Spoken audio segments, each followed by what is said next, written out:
Hello, everyone. My name is Matthew Fold. I'm here with my colleague, Olivia Egan from Siemens Healthineers. We're happy to have you here with us today. We're excited to have a webinar, Photon-counting CT, Unlocking Next Level Plaque Analysis for Smarter PCI Decisions, with Dr. Balint Szilveszter from Semmelweis University. It's a phenomenal time in cardiac CT. A lot has happened over the last number of years. The growth in cardiac CT, the focus not only on structural imaging, but on function and composition. We are in a great place, even here in the United States with reimbursement. And so we are excited today to give you a glimpse into where we are going as Siemens Healthineers in our vision in how to incorporate more with coronary CT. It's a great time as we are just coming off of the TCT 2025 with all of the attention on coronary plaque. A lot of interest. If you've been on social media and LinkedIn over the last couple of days, you would have seen a ton of information. And so we are excited to give you a glimpse of what we are thinking about here. We will be talking about what we call Syngo CT Coronary Cockpit. It is part of a suite of tools that we are in development for in regards to coronary CTA, plaque components, and much, much more. Please note that this is not an FDA cleared product. It is currently not for sale in the United States. It is CE labeled and available in Europe. We will see a bright future for this technology, but today it's all about giving you that glimpse. And so it's our pleasure to have Dr. Balint Szilveszter talk about his experience. Balint, the floor is yours.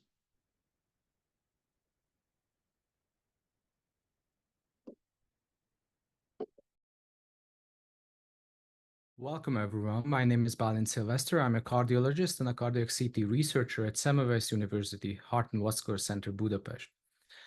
We're going to discuss today a novel plaque quantification tool for PCI planning using photon-counting CT images that is called the coronary cockpit tool.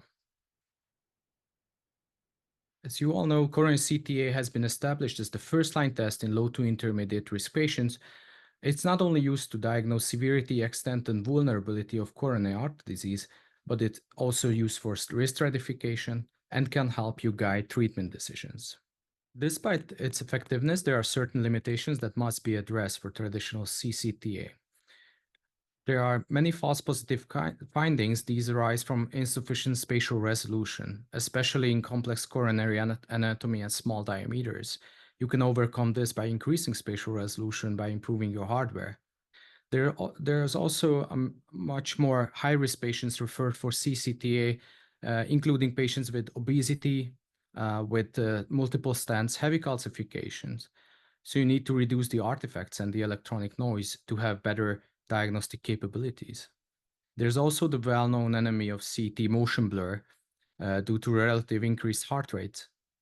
And with a machine that has high native temporal resolution, you can overcome these limitations. So all in all, photon-counting CT technology has the potential to overcome many of the limitations of traditional CT scanners by providing a combination of high temporal and spatial resolutions. The NAEOTOM alpha class of photon-counting CT offers three distinct systems, basically two dual source and one single source systems. In Semmelweis University, Budapest, we have three different systems, one prime and two peak systems. And as a cardiologist, I mostly use the dual source hardware. So let's move on to prior studies using the ultra-high resolution photon-counting CT. With the use of the HD cardiac or ultra-high resolution mode, you can see an excellent correlation between CT and invasive angiography with fewer unnecessary invasive CATs as well, improved diagnostic accuracy, even in higher risk patients. Here we compare the traditional 0.6 millimeter EED resolution on the left with higher 0.4 and 0.2 millimeter ultra-high resolution on the right panels. And you can appreciate the difference, the improved sharpness and reduced blooming of these calcified plaque with the 2.2 millimeter resolution on the right. This has been associated with a substantial downclassification in quadrant severity. More than 50% of the patients were classified into lower categories using the ultra-high resolution. This can further enhance the gatekeeper function of CCTA. In our current practice, we focus heavily on stenosis assessment per se, but there are much more features and quantitative information that is locked within these images. To fully unlock the potential of CCTA, we need plaque quantification tools, just as the coronary cockpit tool that we're going to use today, that enables AGU-based quantification and characterization of coronary atherosclerosis. After quantifying total plaque burden, we can monitor the changes of certain medical therapies, but we can also provide information for intervention planning or PCI planning, looking at plaque morphology, selecting the optimal stent length, stent diameter assessment, also evaluating the landing zones. And we can also predict the complexity of the intervention even before entering the cath lab. These tools can facilitate PCI by showing you the true size and extent of the disease in the cath lab real time as well, helping to optimize the outcomes. There are other invasive tools such as IVUS and OCT that can assess the composition and the burden of a given coronary segment. However, mixed plaque phenotype can be a problem, and here in this case, you can see that it was only revealed by photon-counting CT. This is a huge calcification and the non-calcified part just above it, and the underlying morphology could not be assessed with the IVUS. So let's move on to the cases. I'm going to walk you through these cases one by one. We're going to measure the plaque burden, we're going to characterize these plaques, and we show you information that you can use in your cath lab to optimize patient outcomes. The first case is a female patient with hypertension. Also, the patient has atypical chest pain. We're going to first describe the location and the severity of the stenosis. Then we're going to show you the calcium content, the ratio of the calcified and the non-calcified plaque content in this patient. And then we're going to address which strategy is the most optimal based on the CT images. First, review the axial images with 0.4 millimeter standard resolution here. Here you see that the problem is mainly located on the LAD. There are some other mild diseases, but you can immediately tell that there's a severe or intermediate stenosis on the LAD that we're going to further analyze on the next one. The software provides you with automated label and the segmentation of the coronary tree. In this layout, you see the curved MPRs, and now we're going to scroll through the cross sections here. This is a long lesion with partially calcified plaque and also a long non-calcified plaque at the distal part in the mid-LAD. The most stenotic segment is on the mid-LAD distal to the D1. This is going to be important for our planning, and we're going to look at plaque composition. You can also, once evaluating stenosis degree, you can also hide the overlay to look at the real images if you want to appreciate the lumen better. And you also have the 3D view on the left, the cross sections in the middle. So now we're gonna add the lesion for plaque quantification. As you're gonna see it, this is the total plaque for the patient. This is the 3D overview of this LAD lesion. And once you add the lesion as well, you're gonna get a detailed summary of only that given lesion that you're gonna intervene. You see that the software automatically selected the start and the end point. You just adjust the proximal and the distal markers marked with blue and pink. And this plaque is just above 100 cubic millimeters. Stenosis and anatomical information and plaque information are side by side. So the stenosis itself, it's severe. And we can also add the stent marker here with these triangular shaped markers that you get all the stent information as well regarding the size of the proximal and the distal part and the total length for the intervention. So you can see it on the top right. So now let's review what actually happened in the cath lab after we did our PCI planning. So we established that the patient has a disease on the proximal and the mid-LAD. It's a long lesion with a non-calcified part, then a positive remodeled calcified part, and a most severe segment in the mid-LAD with a non-calcified plaque. And this has been treated with an Artemis balloon as a predilation, and then an onyx stent was placed, a 30 millimeter onyx stent. And here on the right panel on the bottom, you can see the end result. So basically what we provided is the composition, the calcification that has to be treated before the intervention. And also you can appreciate that the D1 origin that we saw on the CT images was taken into account, and the landing zones, the start and the end point here marked with green and red on the CT was used for selecting the optimal stent length. Okay, let's move on to a more complex case, case number 2. This is going to be an ultra high resolution photon-counting CT image of a 69-year-old male patient with hypertension who denied his symptoms for a long time but had reduced exercise tolerance during training. And we want to clarify coronary status with photon-counting CT. And now let's review the axial images first again. This is, as I mentioned, higher resolution, so 0.2 millimeter resolution, also with a medium sharp kernel. That's why the image characteristics is different than the last one. This is optimized for extensive disease and more calcification. This is what you see on these images with in this patient. The calcium score was definitely higher than you want to have on your EEG CT scanner, for example. So here what we see is a long plaque system with positive remodeling on the LAD.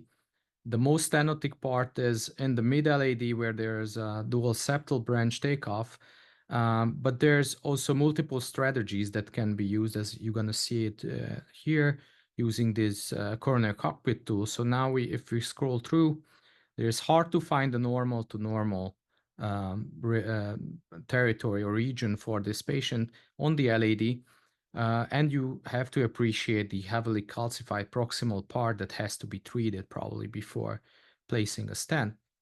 So now we're going to move on to the color-coded version with the automated labeling and segmentation by the software. You see the total plaque characteristics there. You can also switch back to the anatomical information. Proximal and distal markers were placed. I selected a place in between two calcified plaque distally where the pink marker is. You can establish or evaluate the landing zone there distally. That is a normal landing zone. And I also cover most of the plaque there proximally, as you see. While you can argue that you can go on forever, even distally you have some plaques. So therefore I prefer to provide multiple options for the interventionalist in this case. You definitely need plaque modification for the first one, but there's also the distal non-calcified lesion. That is the most severe segment. We're going to do hemodynamic evaluation using invasive FFR for these cases.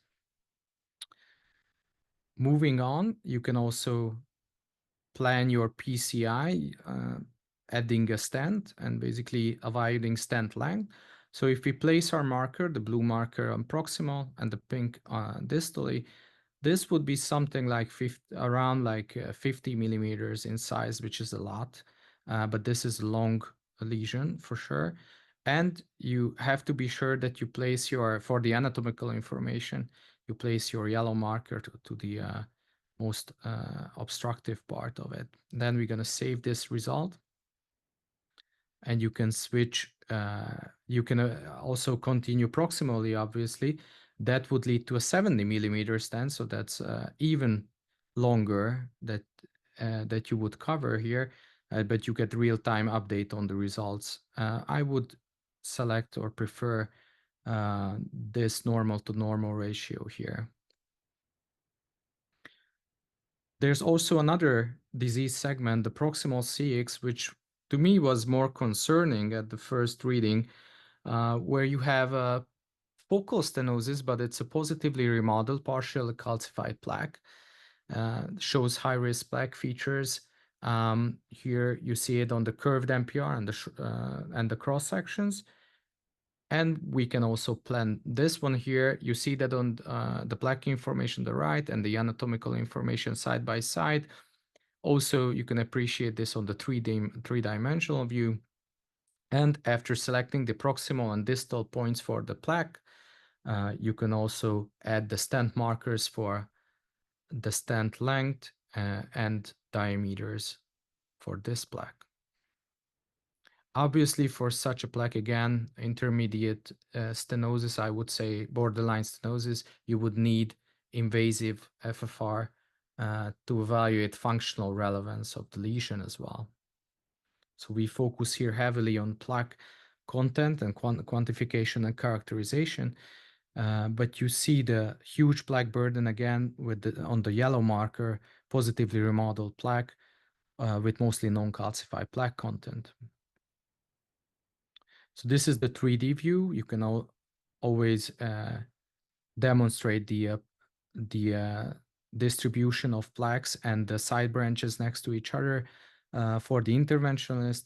And also we see our markers depicted on the image with the circular markers, the plaque, the rectangular is the stent, and we place now 2 different lesions and 2 different stents in the system. So now let's review what actually happened to the patient in the cath lab. On the top left, you see the images for the CX. On the proximal part, we get a good correlation with what we saw on the CT, with the stenosis proximally located.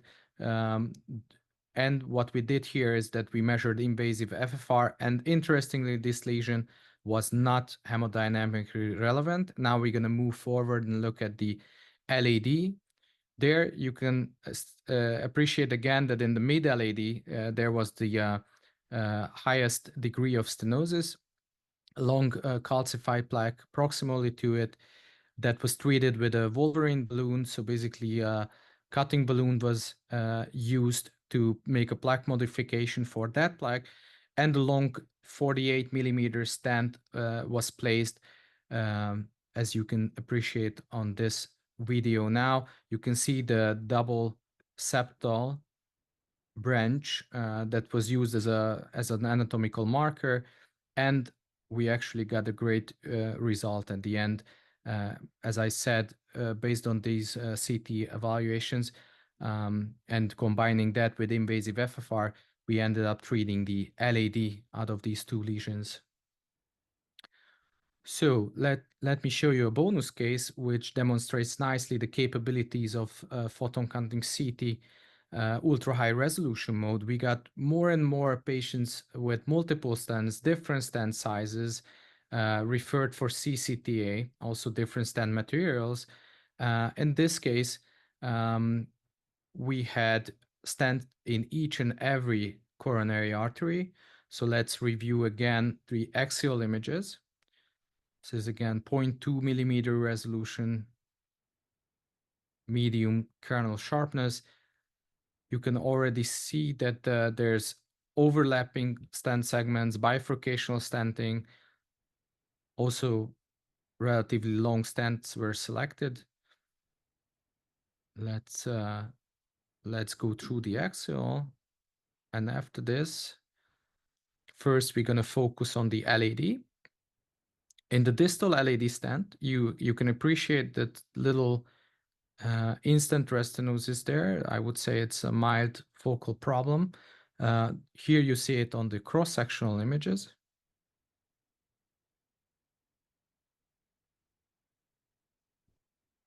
All of these instant restenosis were evaluated with OCT as well. So this is the RCA stent. Here, the problem is not just within the stent. There's a peristent restenosis, just proximal to the stent as well. Here you appreciate it on the cross-sectional images. You can see this is a severe situation for the RCA stent. And now we're going to jump to the CX, where you see approximately 50%. So it's a moderate, mild to moderate restenosis. Here it looks a bit worse for the CX. This is also a longer stent. The distal stent is much more easy to see. There's also a minimal in the distal stent if you look closely. So all of these were evaluated with OCT, and we treated the peristent restenosis of the RCA with a stent, and we also did ballooning, drug-eluting balloon treatment for the CX. So I hope I convinced you that photon-counting CT using ultra-high resolution has excellent capabilities of quantifying coronary plaques, also to provide much more information for PCI, and also that it can evaluate patients with stents already in place. And we are in an era, entering an era of quantifying coronary atherosclerosis and making decisions by unlocking this information from our CT images. And with that, I would like to thank your attention, and we are happy to have your questions. Thank you. All right. Thank you very much, Balint. Very much appreciate that. Just want to throw this slide up there again as a reminder. What we're talking about today here, Syngo CT coronary cockpit from Siemens Healthineers, is not FDA cleared, not for sale in the United States and other countries. It is CE labeled, and this was meant as a starting point, as a glimpse to see where Siemens is going in this space, and our vision of how we would see the combination of image analytic tools, quantitative CT, AI, with photon counting as the future in cardiac CT. So Balint is here with us to answer your questions. We have a number of questions in the chat, and we're excited to have such a great audience here for this. I think we have great timing here, the interest in the audience.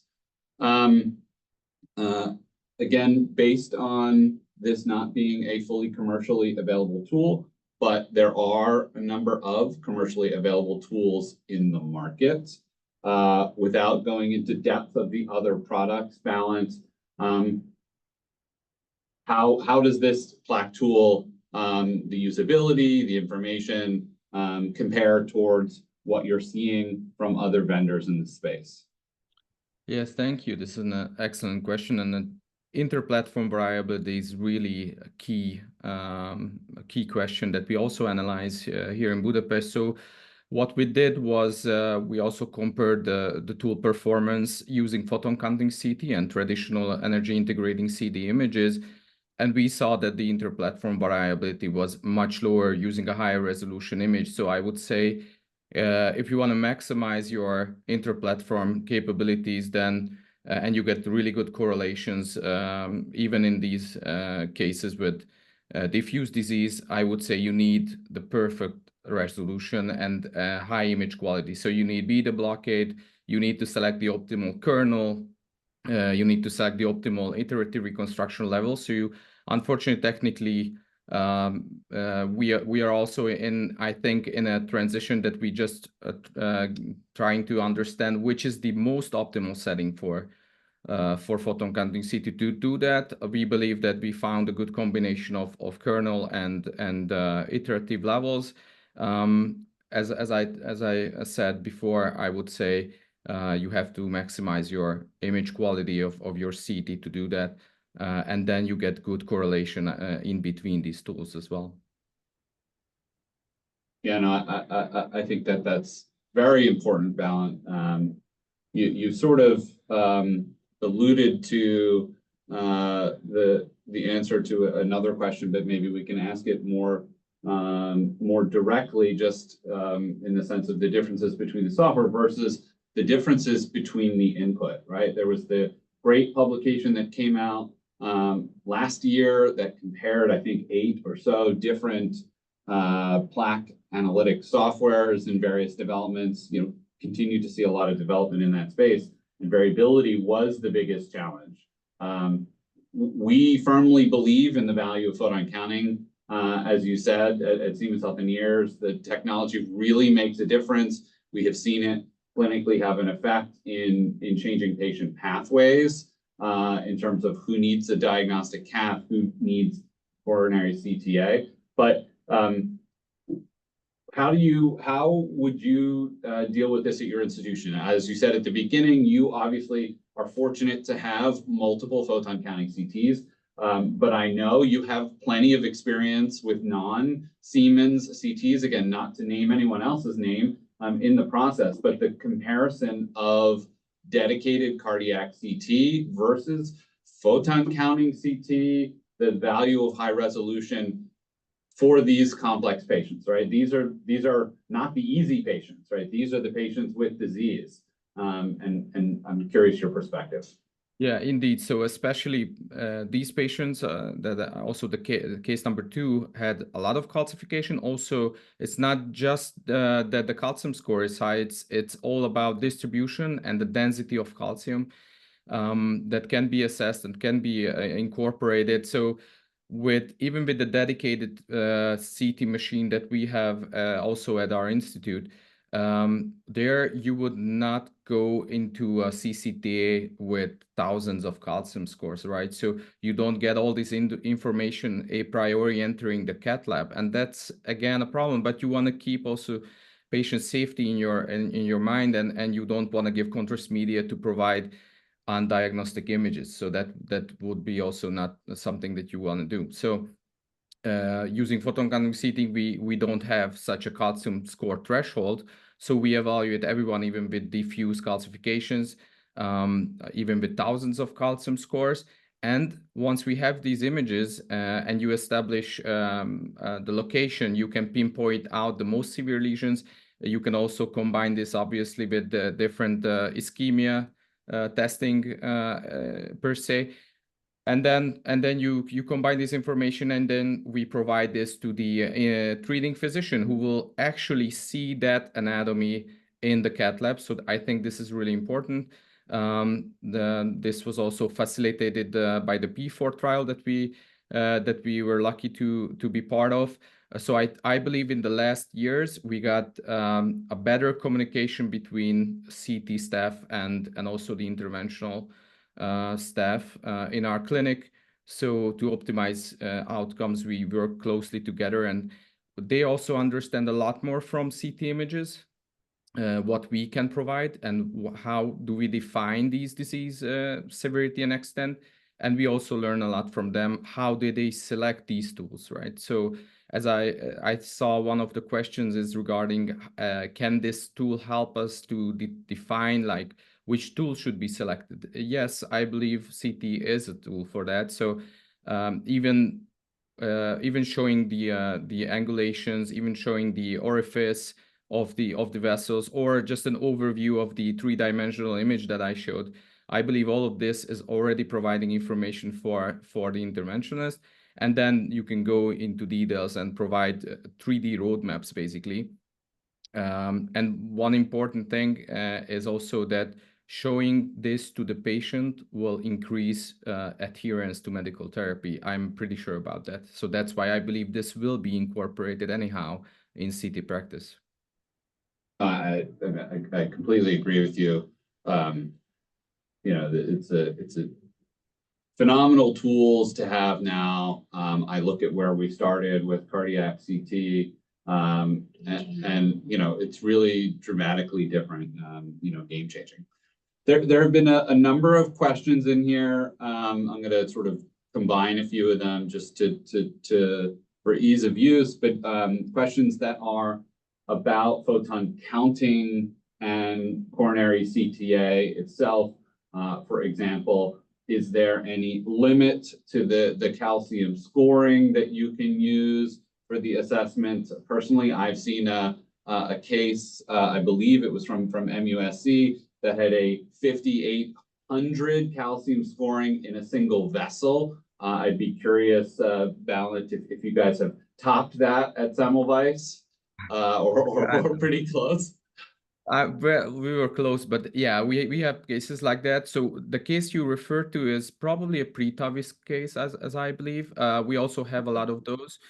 So, you know, there's also studies going on looking at whether we can basically save the patient from an invasive procedure before the TAVI, so an invasive angio before the TAVI, using photon-counting CT images. And we strongly believe in that will happen. I mean, obviously, these patients are high risk, elderly patients waiting for TAVI. They tend to have thousands or hundreds of calcium scores, but we see good results. And even if you perform the angio, there's another important thing is that your correlation or your agreement between these tools will be much better. So we see that also happening with heavily calcified plaques, and we know that this is the number one source of error for CT is basically the heavy calcification that is lowering your specificity in CT, but that is improving as well. So we don't, as I said, we don't have a threshold that we won't do a CT just because of high calcium score. Yeah, I think that is experience that I think is common across photon counting cardiac users. So I'm happy to hear that your experience is the same. Again, combining a few questions here to a degree. We've talked about it briefly with the variability between analysis of those earlier studies, right? So that reflects maybe variability between the software, but then there's also the concept of what is the truth that you're seeing in the scan, right? And that I think alludes to the spatial resolution that we were just discussing there relative to calcium scoring. One of the questions is about, do you use Hounsfield units in this analysis? And what I would say, and ask your opinion as well in a moment, but today, of course, this is a Hounsfield unit-based plaque characterization. The value of photon counting data, however, offers beyond Hounsfield unit analysis and could use spectral data of a variety of types towards even a further improved plaque quantification in the future. So any thoughts? I mean, how do you do when you have maybe a non-ultra high resolution? Do you use monoenergetic reconstructions in your process? Do you how do you incorporate multi-energy today in that practice? Yeah, so that is one of our main focuses today. Basically, since we got the photon-counting CT, and you have basically spectral for almost every of these scans inherently. So basically, we do phantom studies, also a lot of patient studies, combining them and try to understand which is the most optimal kilo-electron-volt level for that. So which virtual monoenergetic image provides me the best setting to define the lumen next to, for example, a calcified plaque. And currently, most of the evidence is showing that somewhere around 110, 130 keVs, you get better appreciation of the lumen next to a calcified plaque. You can also use the pure lumen algorithm. For these cases, some sites do a lot of that. We also look at that, but we also want to look at phantom studies and evaluate atomic number maps, also look at different keVs, different spectral applications, and try to come up with a solution which is the most optimal for that. But I believe we need some more time to go back to the basics first, look at different phantoms as well, and then I can answer this question. But yes, it's a fascinating and interesting time to be in, because as you mentioned, these spectral applications are there from dual energy for years, right? But I think now it's getting really much of a focus that you have inherent spectral capability with photon-counting CT. I think one of the interesting effects of whether use of one scanner or another, or the use of different KEVs on a photon counting scanner, is that it can adapt the image impression and adapt the Hounsfield units. And so, one question comes in is, can you adjust the Hounsfield unit thresholds for plaque quantification within this software? So yes, you can modify it basically and adjust it to your own purposes. Basically, you have a toolbar for that, and you can export the results with different thresholds, different fixed thresholds for low attenuation plaque, for example, or redefining calcium if you want. So yes, that can be done, and it will be also adjusted real time for the color coding. So if I select a different thresholding, then you will get different results real time. And one of the questions was about the ratio of calcified plaque, non-calcified plaque burden, and again, whether that helps. So yes, I might jump this over in the talk, but once you selected the plaque, which is also already pre-selected, but you also added the lesion, you selected the lesion, you get the calcified non-calcified ratio basically, and you can appreciate if the calcified plaque burden is a lot higher, that requires maybe plaque modification, and it's important to do that planning before getting into, you know, putting in different balloons, and then you're unsuccessful, and then you start with cutting at the end. So I believe this is also helpful. Yeah, fully agree. Addressing a few more questions.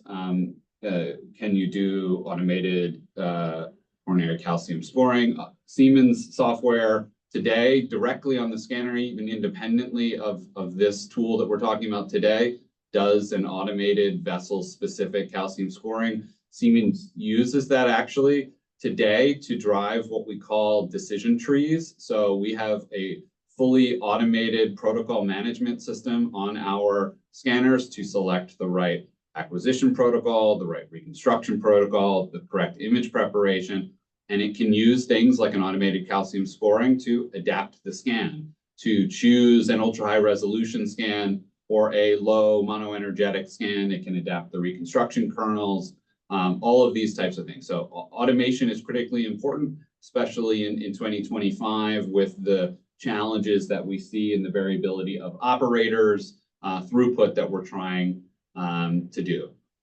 There are a few other questions that I will address and just say we can't really discuss because of the clearance status of this. So is this particular software reimbursable?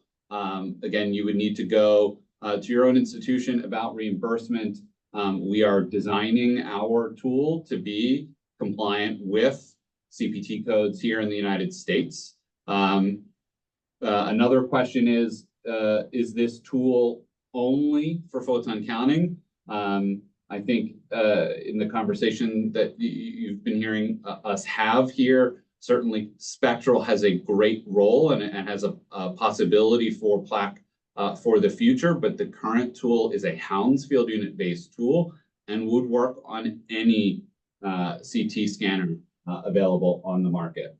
And so really it's about how well will this plaque tool get you to the right answer. We do believe that photon counting is the best choice for cardiac CT in those extreme disease patients, but we have phenomenal CT scanners that are more broadly available for certain markets at a much lower entry point, easy to use, air-cooled dual sources like the Somatome Pro Pulse would be phenomenal scanners. Obviously, the industry-leading Somatome Force, Drive, Flash scanners, all would be compatible, as I would imagine would be other vendors' systems. But again, since it is not a cleared product, not released, again, that is all how we are designing it for. The similar answer would be in terms of validation studies. Until it is cleared, we can't comment on official validation studies. Maybe one question that's in here that I think would be really interesting to get your perspective on, Balint, how you use the tool, right? So there's the question on whether or not sending it to a cloud-based service or having the tool locally. Describe your experience with this. Yeah, so there's also, multiple questions regarding this topic. So I prefer to look at these different strategies on my own. So I mean, having the ability to basically plan your own intervention also, I believe, helps you to define whatever you think is the best strategy, and then you can provide different ones as well next to each other. And I try and I prefer to select these landing zones on my own. So basically, this is what we do also in everyday clinical practice, that we report on these lesions. So I would say having it on my computer and selecting these lesions and providing the strategy, this is something that I feel is the most, for me personally, the most optimized for personalized assessment of CAD. But there's also one question on sorry, I wanted to answer that how much manual work is. Obviously, you have to either say that you would rely on a fully automated assessment of CAD using different softwares. With this software, I can tell you there's not much manual work on this, and we're gonna publish a paper on this with our own experience using different vendors, also different scanners. And I can tell you that the manual work is minimal. So that's not something that is a huge burden for us. Also regarding calculations and measurement times, we also gonna report on that one as well. And there are multiple questions on, as you mentioned, validation studies are not for discussion now, but I find it really important that others also brought up that we need more and more data using these tools to provide long-term outcome data.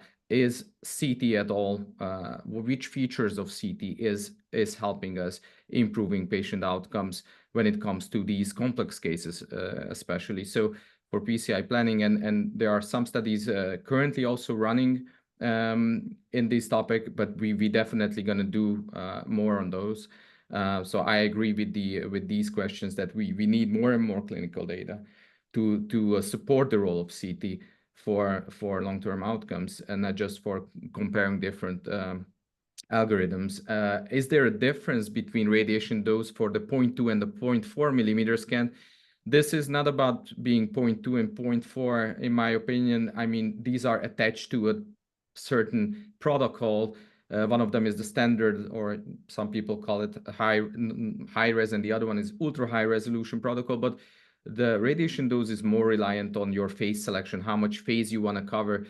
Actually, you can do a 0.2 millimeter scan with the same dose if you restrict yourself to the same small phase. In order to do that, we do beta block it for a lot of patients. So I believe that's also an important question.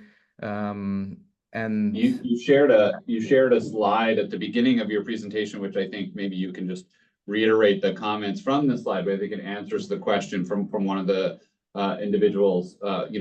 How much is there plaque volume variability comparing conventional versus photon counting? So you showed an example of a slide with a 0.6 millimeter, 0.4 millimeter, 0.2 millimeter that had a significant change in CAD-RADS classification. How does that affect plaque and plaque volume from your perspective, calcified and non-calcified?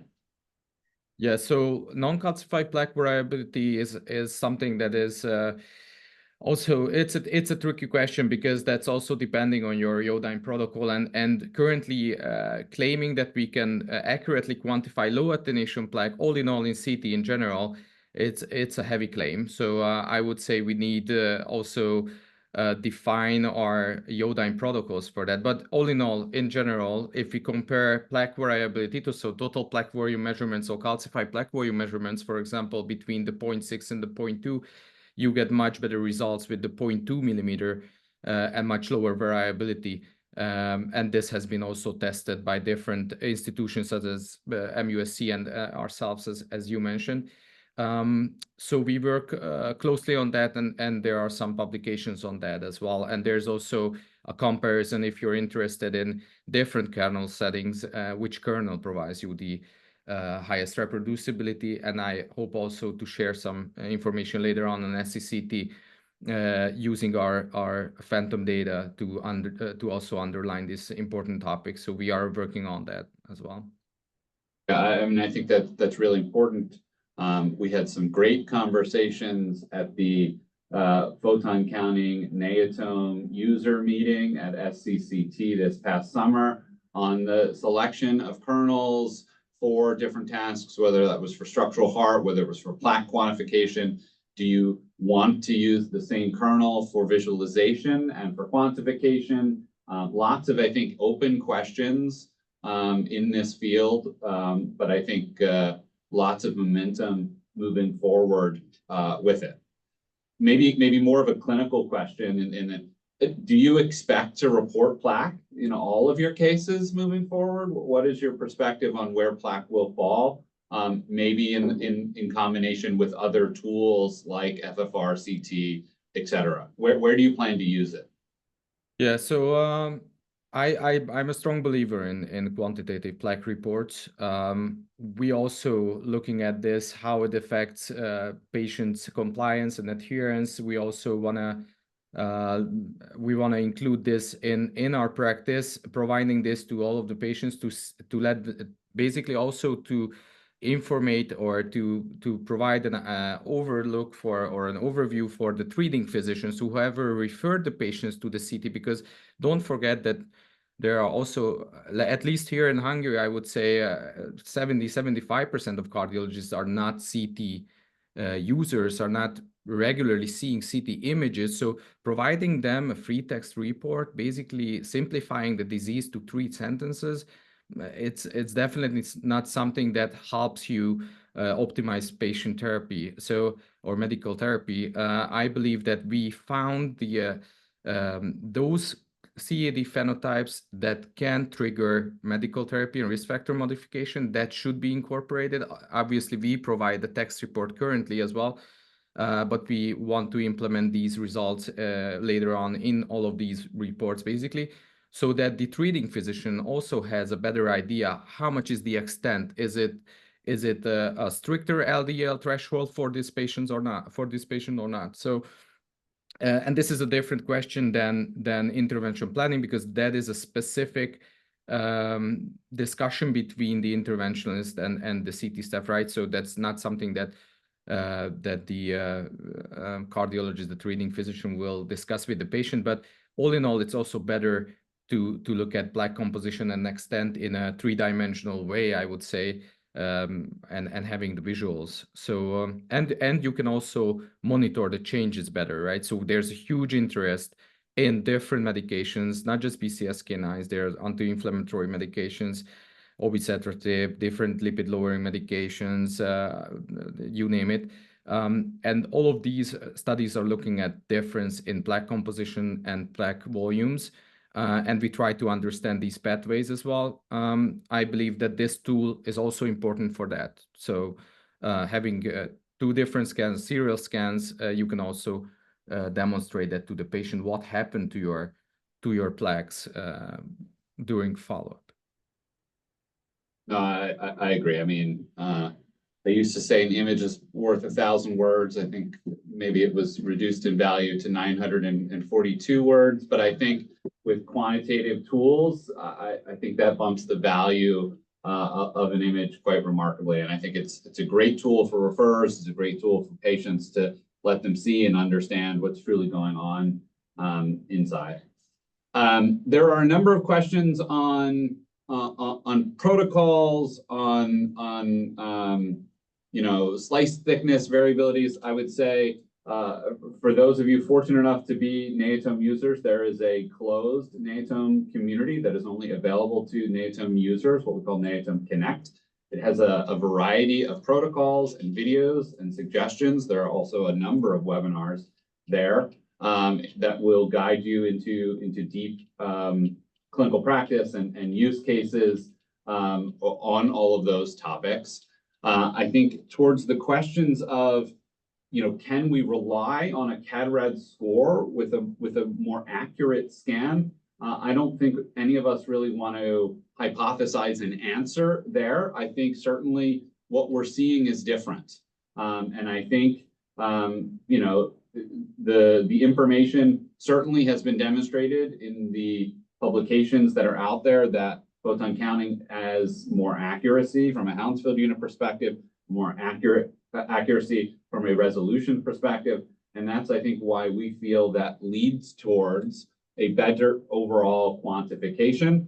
I think CAD-RADS is a great tool, but I don't know, Balint, it looks like you maybe want to add something there, but I just want to be mindful, yeah. I mean, you reclassify patients in stenosis. You see that from studies based on MUSC as well and others. We also, I invite the audience to read our paper got accepted in European Radiology, looking at more than 50% and more than 70% stenosis on photon-counting CT versus EED CT. So we do a comparison between NAEOTOM alpha peak and EED CT. And basically, what you see there is not just about that you reclassified CAD-RADS categories. It's also that even with more than 70% stenosis, you get better correlation and diagnostic accuracy. It's basically, the paper is on diagnostic accuracy with invasive, so you get better results regarding your diagnostic accuracy. So it's not just that you ended up having lower CAD-RADS and no one knows if it's better. We know that it's better. So we know, and there's also other studies looking at QCA validated methods. Basically, you will end up with higher diagnostic accuracy for your stenosis assessment. That's for sure. I mean, I think the questions have been great, Balint. Really appreciate your time. I think, again, this is a glimpse. This is not the whole picture of where Siemens is going. We wanted to just stick our flag in the ground to have people understand that Siemens is prioritizing this as well. And this is the future directions that we're going into. Certainly, we will be talking about this plaque quantification and the rest of the coronary cockpit in days, weeks, months to come. Really appreciate you spending time with us, Balint. And if there are other questions, please reach out to us and we're happy to address them. But from my side, thank you very much for everyone who attended. Thank you again, Balint. And yeah, I think it was great. Thank you, everyone. Thank you for joining in. Thank you.